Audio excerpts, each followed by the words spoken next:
Hello. അപ്പൊ കഴിഞ്ഞ പ്രാവശ്യം മാർക്കറ്റിൽ പോയപ്പോ തിരുത വാങ്ങിയത് ഇതാണ് ട്ടോ.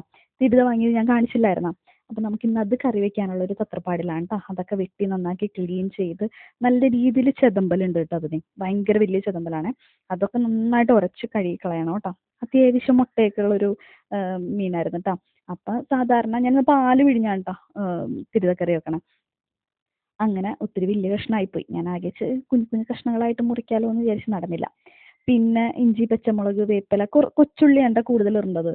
സവാള കുറച്ച് ഇട്ടാൽ മതി. ഇച്ചിരി ഗ്രേവിക്ക് വേണ്ടിയിട്ട് സവാള നമുക്ക് ഇടാം.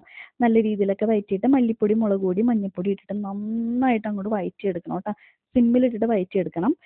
നന്നായിട്ട് കറുത്ത കളറായിട്ട് ആ ഒരു മുളക് പൊടിയൊക്കെ കരിയാനും പാടില്ല. അത് നന്നായിട്ട് കറുത്ത കളറായിട്ട് വരണം കേട്ടോ.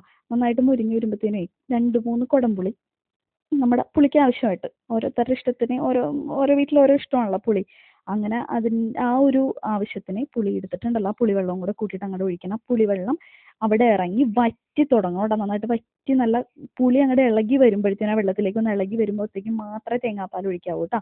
ഞാൻ ഫസ്റ്റ് പാൽ സെക്കൻഡ് പാലൊന്നും ആക്കിയിട്ടില്ല. തേങ്ങാപ്പാൽ ഒഴിച്ച് 2 തക്കാളിയും കൂടെ ഇട്ടിട്ട് നന്നായിട്ട് വേവാൻ വേണ്ടിയിട്ട് വെച്ച് വെന്ത് കഴിഞ്ഞ് ഇറങ്ങിക്കഴിഞ്ഞപ്പോൾ വറ്റൽമുളകും വേപ്പിലയും ഉലുവയും കൂടെ താളിച്ച് അതിനകത്തേക്ക് ഒഴിച്ച്. ഇപ്പം നമ്മുടെ കറി അത്രേ ഉള്ളൂ. ആ മീൻകറിയുടെ മേലേക്ക് ഒഴിച്ചിട്ട് ഒന്ന് ചുറ്റിച്ചെടുക്കുക കേട്ടോ. മൊത്തത്തിലൊന്ന് ചുറ്റിച്ചെടുക്കുക. അല്ലെങ്കിൽ ആ സ്പൂണും കൊണ്ടിട്ട് മൊത്തത്തിൽ ഇളക്കി എടുക്കണ്ട. അങ്ങനെ ഒന്നൊന്ന് വറ്റിച്ചെടുത്ത് കഴിഞ്ഞിട്ടുണ്ടെങ്കിൽ രാത്രി വെച്ച് കഴിഞ്ഞാൽ പിറ്റേ ദിവസം എടുക്കാനാണ് ടേസ്റ്റ് കൂടുതൽ. അന്ന് പുളിയൊക്കെ ഒന്ന് പിടിക്കൂലേ അപ്പം.